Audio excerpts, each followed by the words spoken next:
இன்னைக்கு நம்ம திருவண்ணாமலையார் கோயிலை பற்றின சின்ன ஒரு வரலாறு பார்க்கலாம்.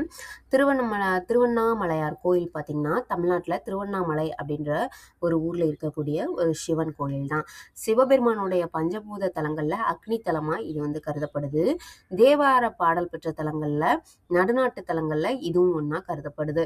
திருவாசக திருத்தலங்களில் பெருமையினையும் கொண்ட தலமாக வந்து இது காணப்படுது. இன்னொன்று பார்த்திங்கன்னா இந்த தலத்தில் தான் மாணிக்க வாசகர் வந்து திருவெம்பாவை வந்து பாடியிருக்காரு.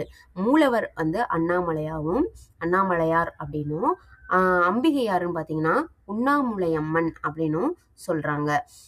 நினைத்தாலே முக்தி தரக்கூடிய ஒரு தலம் அப்படின்னு ஒரு பெருமை கொண்ட தலம் தான் இந்த திருவண்ணாமலை திருக்கோவில்.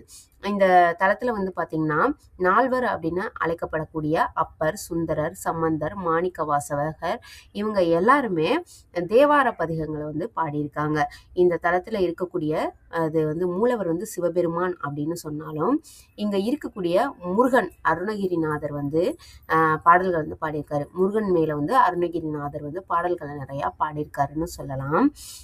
இந்த தலத்துல உள்ள மலை வந்து எல்லா யுகங்கள்லையுமே அழியாம இருப்பதாகவும், இந்த மலை வந்து சிவபெருமானே இருக்கிறாரு அப்படின்னும் சைவர்கள் வந்து நம்புறாங்கன்னு சொல்லப்படுது. இந்த மலை பார்த்தீங்கன்னா இந்த மலையை போய் வலம் வர்றத வந்து கடைபிடிச்சிட்டு வர்றாங்க. மலை வலம் வரும்போது இந்த இந்த ஒரு செயல் பார்த்தீங்கன்னா கிரிவலம் அப்படின்றது அழைக்கப்படுது. அந்த மலையை சுற்றி வர்றாங்க இல்லையா, அந்த ஒரு விஷயத்தை தான் கிரிவலம் அப்படின்னு சொல்றாங்க. இன்னொன்று பார்த்தீங்கன்னா நிறைய ஊர்கள்ல இருந்து நகரத்துல இருந்தும் நிறைய சித்தர்கள் வந்து இந்த நகர்ல வந்துட்டு வாழ்ந்து சமாதியாகவும் ஆறாங்க அப்படின்னு சொல்லப்படுது.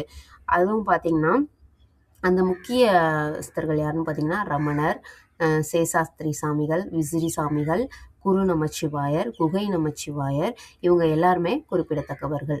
அதாவது அங்கேயே சமாதி ஆனவங்கள. இவர்களுடைய சமாதி எங்கே இருக்குன்னு பார்த்தீங்கன்னா அந்த கிரிவல பாதையில தான் இருக்குன்னு சொல்லப்படுது. முக்தி தலங்களில் திருவண்ணாமலையை நினைச்சாலே முக்தி தரும் அப்படின்றது சைவர்களுடைய நம்பிக்கையா இருக்கு.